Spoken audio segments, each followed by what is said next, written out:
متى سنظل رقودا نغرق في النوم ونشخر وعن الآذان نصم ونغمض كي لا نكسر دقت أجراس الخطر والحالة جاءت. Data visualisasi. Nah, biasanya yang butuh cukup cepat gitu ya. Kalau mau cepat, kita bisa pakai software yang namanya Tableau. Sebetulnya kita juga bisa kok memvisualisasikan data dengan Excel, karena kita kan bisa bikin chart di sana. Ya, nah kalau Tableau itu ya software untuk bikin report ya biasanya. Jadi kita masukkan data di data kita gitu kan, berbentuk Excel atau CSV, kita masukkan di sana, baru kita bikin chart sesuai dengan apa yang kita mau. Tentunya data-data tersebut kita sudah filter tuh, ya kita sudah filter sesuai dengan yang kita mau. Gitu. Misalkan data penjualan dari minggu ke-1 dan sampai minggu ke-3 gitu kan. Nah, kita sudah filter datanya, gitu, baru kita bikin chart. Itu dengan Tableau bisa. Nah, kalau misalkan mau di Figma itu bisa juga kita pakai template. Template apa? Template yang ada di community, gitu ya. Kan tadi saya ini ya kasih lihat ada banyak community yang menyediakan source file yang sudah siap pakai. Saya contohkan aja salah satunya, gitu. Nah, di sini saya punya material desain, mungkin yang simpel. Saya klik 2 kali, ya. Di sini kita bisa kelihatan apa contohnya. Di sini dia menyediakan apa fitur yang dibuat area chart, bar chart, bla bla bla bla bla bla, gitu kan. Ini contoh-contohnya. Kalau sudah mau kita pakai, kita tinggal duplicate. Nah, kita lagi duplikat file tersebut untuk memvisualisasikan data. Tapi ini untuk memvisualisasikannya tentunya dengan manual, gitu ya. Di sini ada about, chart, dan seterusnya. Nah, dengan manual, jadi kita mau pakai misalkan data ini column storage, gitu ya. Kita tinggal copy aja, gitu. Nah, kita sudah bisa pakai kita ganti title-nya, misalkan box storage, gitu. Dan kita juga bisa menyesuaikan lagi di sini size-nya dan seterusnya, gitu ya. Ganti color, text dan seterusnya. Jadi kita bisa pakai yang ada untuk cepatnya gitu, ya, untuk cepatnya gitu. Dan kita bisa pilih juga yang mana yang mau kita pakai, gitu ya, untuk memvisualisasikan data. Saya ngerti biasanya khusus untuk pekerjaan-pekerjaan tertentu itu membutuhkan data visualisasi khusus untuk user yang high level, gitu ya. Mungkin kalau user teknis nggak terlalu butuh, dia dikasih Excel aja mungkin oke aja, fine, gitu ya.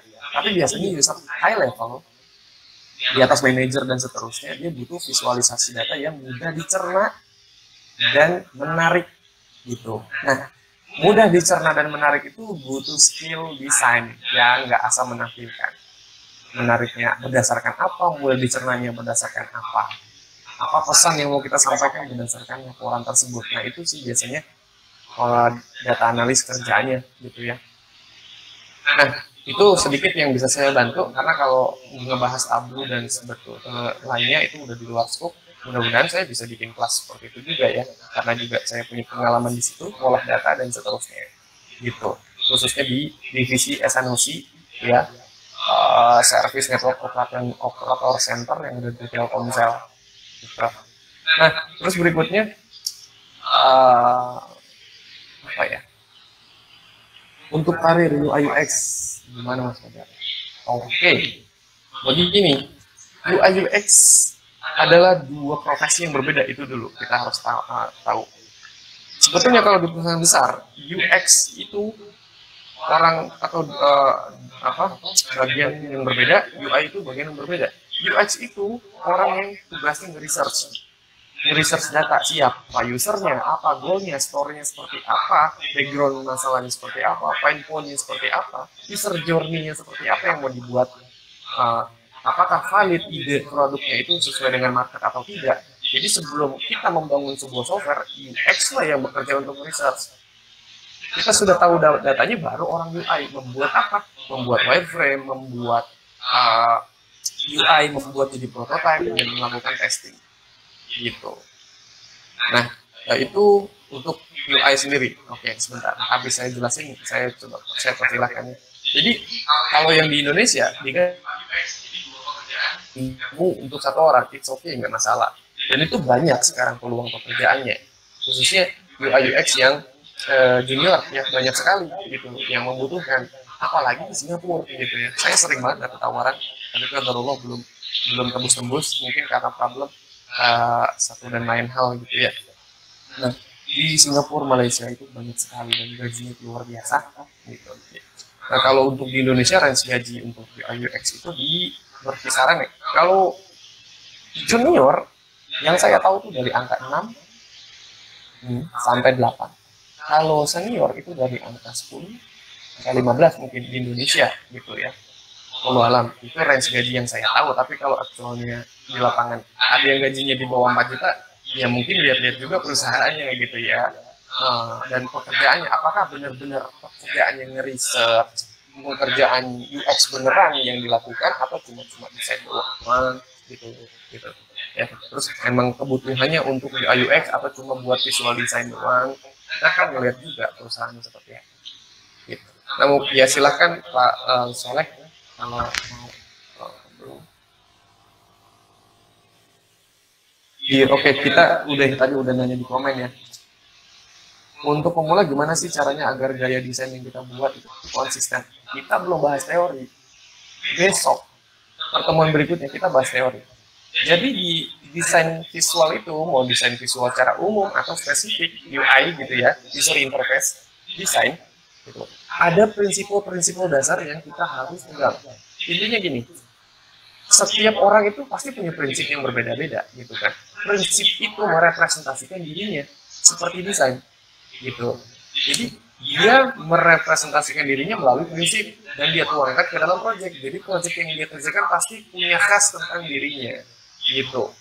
Jadi kekonsistenan itu datang dari sana gitu. Jadi jangan heran Tokopedia, Bukalapak, Gojek, startup apapun itu desainnya similar, hampir mirip-mirip, walaupun variatif dan menarik. Itu variatif, itu menarik, itu udah pasti. Tapi perlu teman-teman bayangin, di sana nggak cuma satu desainer, bisa ratusan. Tapi kok desainnya masih sejalan? Itu karena mereka mendesain berdasarkan prinsip yang sudah ditetapkan oleh leader mereka atau perusahaannya. Gitu. Nanti ada yang namanya color psychology, terus ada yang namanya color branding, ada yang namanya style guide gitu ya, panduan styling dan seterusnya. Berdasarkan itulah mereka bikin. Makanya ratusan desainer pun bisa satu suara mengerjakan sebuah desain konsisten dengan tema yang dibawa oleh sebuah startup atau company. Dia punya buku pegangan. Ya, pegangannya yang seperti tadi, principle design, style guide gitu ya, branding color dan seterusnya. Gitu. Kalau yang saya tahu ya. Jadi mungkin pertemuan besok kita akan belajar tentang color psychology, terus dasar-dasar desain principle. Nah, kalau ada ini juga kita akan belajar tentang design thinking dan Photoshop. Mudah-mudahan keburu ya saya ya, karena waktunya tentunya sempit. Oke, silakan kalau ada yang mau bertanya lagi. Kalau nggak ada nanti. Oke, sama-sama Mas Soleh. Kalau mau bertanya silakan di komentar aja di chat. Atau mau ngobrol langsung juga boleh. Saya tunggu 2 menit ya. Kalau nggak ada yang bertanya mungkin saya tutup.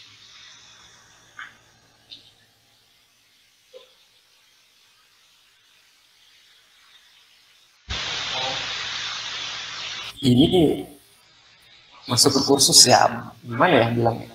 Sebetulnya kita ada kelas kursus, tapi ini kan bootcamp, jadi secara general aja kita jelasin gitu ya. Kalau khusus biasanya ya kita juga buka, tapi event ini bukan dalam rangka itu gitu ya. Jadi mungkin bisa tanya-tanya aja dengan admin ya, karena saya kan cuma pengajar. kalau kelas khusus ya kita ada kelas khusus untuk pemrograman bahkan gitu. Untuk pemrograman basic, visual design, UI UX dan seterusnya kita ada gitu. Ya mungkin bisa searching aja profil kita gitu sama admin. Nah kalau yang bootcamp ini memang target saya mau menyampaikan secara general tentang dunia visual design melalui dua software, Figma dan Photoshop gitu. Jadi teman-teman nanti bisa mengembangkan skill di luar kita atau bareng lagi sama kita di kelas khusus. Silahkan. Tapi saat ini tujuan utama saya untuk sharing knowledge aja gitu secara general. Jadi kalau ada yang mau bertanya lagi silakan. Terima kasih banyak atas waktu dan kesempatannya. Silakan kalau ada yang mau bertanya bisa japri atau bisa ngobrol aja langsung di grup komunikasi gitu ya. Oke. Nah, mudah-mudahan besok bisa kita ketemu lagi semuanya dalam keadaan sehat gitu ya, dengan kesempatan yang ada. Semoga ilmunya juga bermanfaat. Kalau gitu saya tutup sampai di sini dulu. Assalamualaikum warahmatullahi wabarakatuh. Selamat malam untuk semuanya. Assalamualaikum warahmatullahi wabarakatuh. سنظل رقودا نغرق في النوم ونشخر وعن الآذان نصم